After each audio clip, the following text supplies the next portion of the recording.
Hello, and welcome back to Spittin' Sports with Lamar. I am Casey Lamar, and I'm coming at you from the 256. Today is Monday, so we're going to talk about college football from over the weekend. It was a crazy weekend, but let's go ahead and talk about those games that happened in the top 25. So Thursday night, you had West Virginia Baylor. West Virginia absolutely beat the brakes off Baylor, improved to 6-1. Will Greer another 350 yards and 3 touchdowns.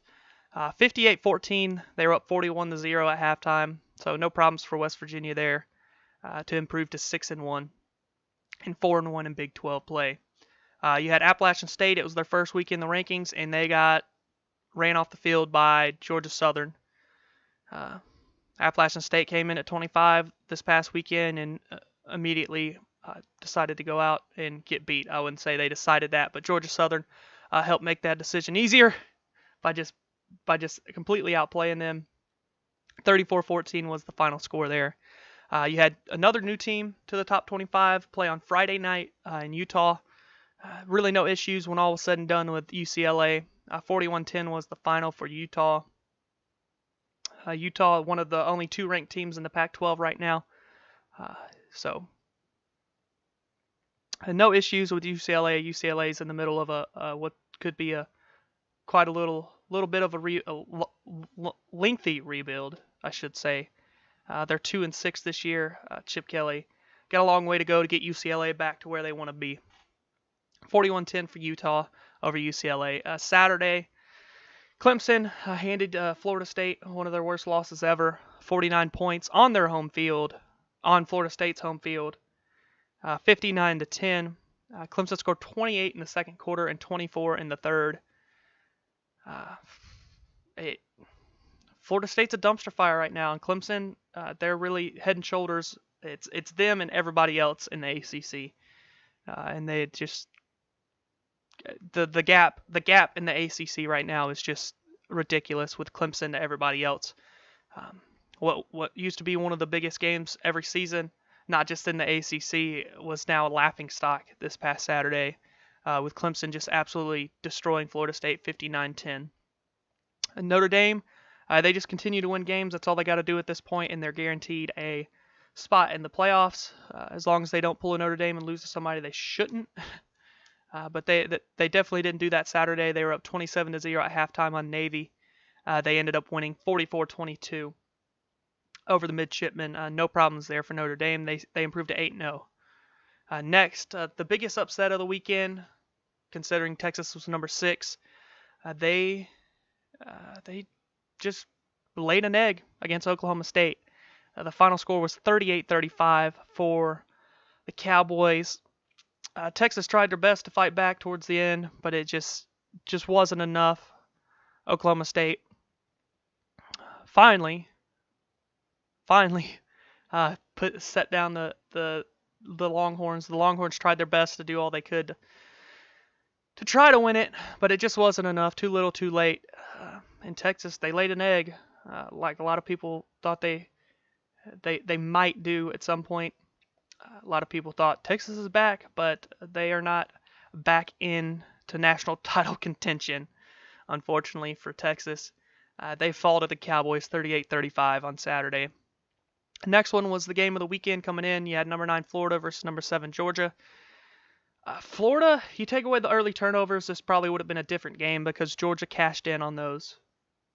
So it just really changed the game. Florida, it was 13-7 at the half. Florida got the ball, immediately scored to make it 14-13 Gators. But after that, Georgia really kind of just took over. Florida had no passing game, so that's what really hindered them throughout the game. And Fromm threw 3 touchdowns on third down.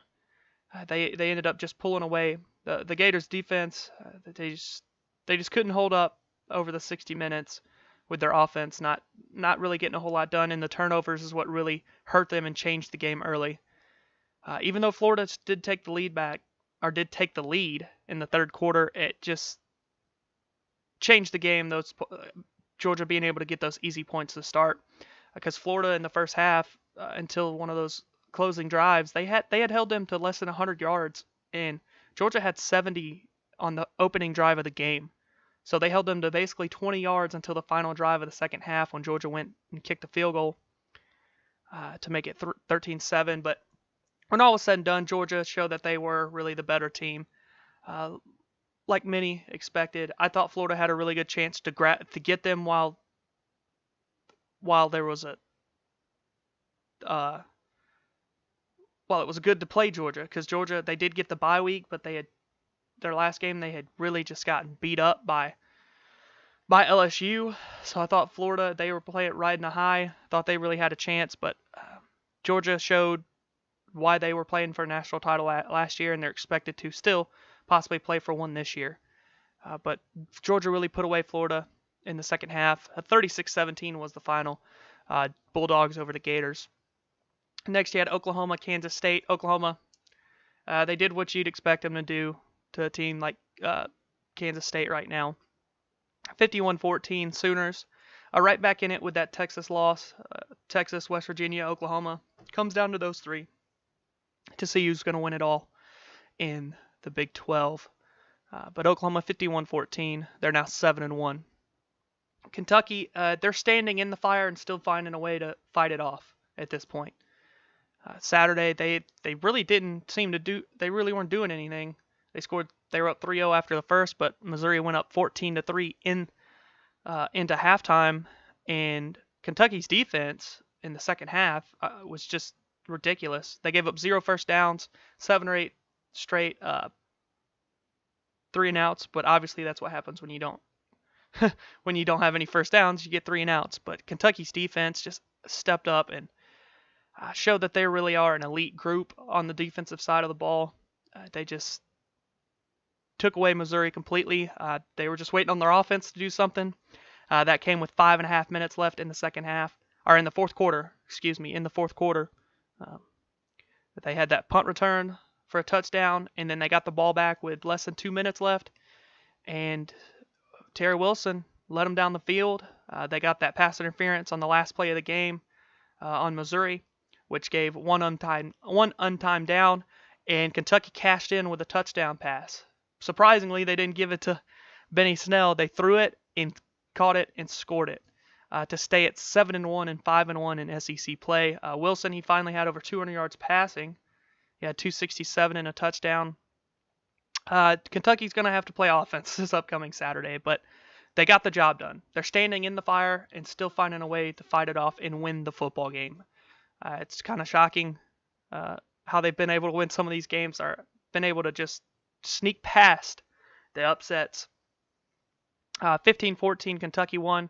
This Saturday is going to be huge. Kentucky, Georgia, for all the marbles in the East. Winner takes all. Winner goes to Atlanta.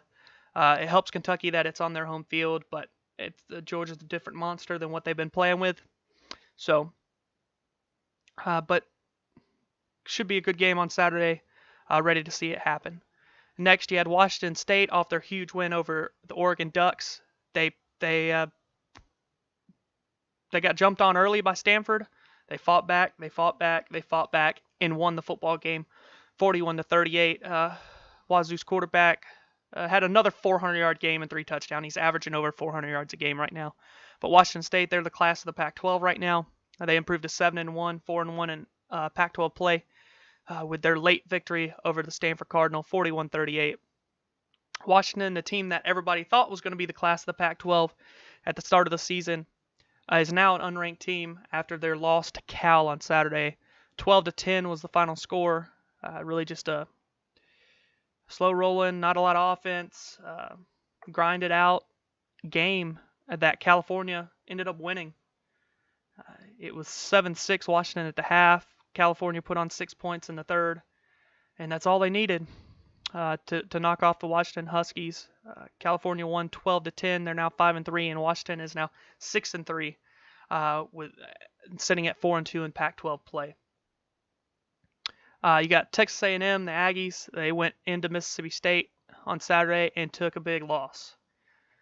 It was 10-7 A&M at the half, and then it was 14-13 after 3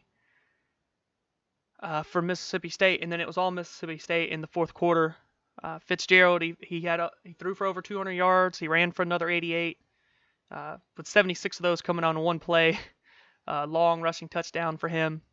But the Aggies looked like they were trending the right way, and Mississippi State was just kind of lost, not playing a lot of offense. But it didn't matter. Mississippi State, they jumped up and got the Aggies, 28-13.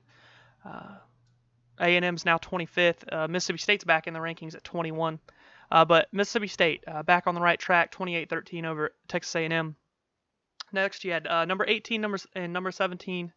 Number 18 Iowa at number 17 Penn State. Iowa had a quick start, but they just couldn't sustain it. And Penn State ended up winning 30-24. I wouldn't say either offense played extremely well. Iowa's quarterback was 18 of 49 for 205 and 2 picks. Iowa did get the quick start, but it just didn't sustain for them. Penn State grinded out a close game, close home win over the Iowa Hawkeyes at home. Penn State's now 6-2, as well as Iowa at 6-2, both 3-2 in Big Ten play. But Penn State gets the win 30-24. Next, you had number 19 Oregon on the road playing at Arizona. And Oregon got ran off the field. The wheels are falling off of that train real quick. Arizona just not much you can really say. Arizona just absolutely dominated. 44-15 was the final score. Oregon scored 8 in the second and 7 in the fourth. It was all Arizona all night long. Oregon, they're now 5-3. Arizona's 4-5. Oregon's 2-3 in Pac-12 play. So they've really fallen apart here lately. Or the last 2 weeks have really turned the Oregon Ducks season the wrong way for them. But Arizona, 44-15 over the Ducks. Next, Wisconsin, another team with the wheels completely falling off. They lost to Northwestern 31-17. The difference really being that third quarter where Northwestern shut out Wisconsin and scored 10 points of their own. Northwestern is a really interesting team because they're 5-3 overall, but they're 5-1 in conference play, in Big Ten play. Wisconsin's 5-3 now, 3-2 in the Big Ten, but Northwestern, really interesting team. All 5 of their wins are conference wins. They're 5-1 in conference, and they just beat Wisconsin, the team that was supposed to be the team in the West. But it's Northwestern. Northwestern sits alone atop the Big Ten West right now after their 31-17 win over the Badgers. South Florida, there's one less undefeated team now. Houston, they really just took it to South Florida. The quarterback for Houston, he had 7 total touchdowns in that game. South Florida, they had been playing with fire a little bit, playing a little close, some close games, and they finally went on the road and they just got mauled by Houston, 57-36. Ed Oliver, top 5 pick in the NFL draft, didn't even play for Houston in this game. Didn't need him. Their offense was ridiculous, but they take down the South Florida Bulls 57-36. And then the last game here, I took Syracuse in this one. They were quietly 5-2, nobody really paying attention to them. But they are now 6-2. They took down NC State. They jumped out early. It was 27-20 at half, but it was 24-7 after the first quarter. But Syracuse, they did enough to hold off North Carolina State. 51-41 was the final.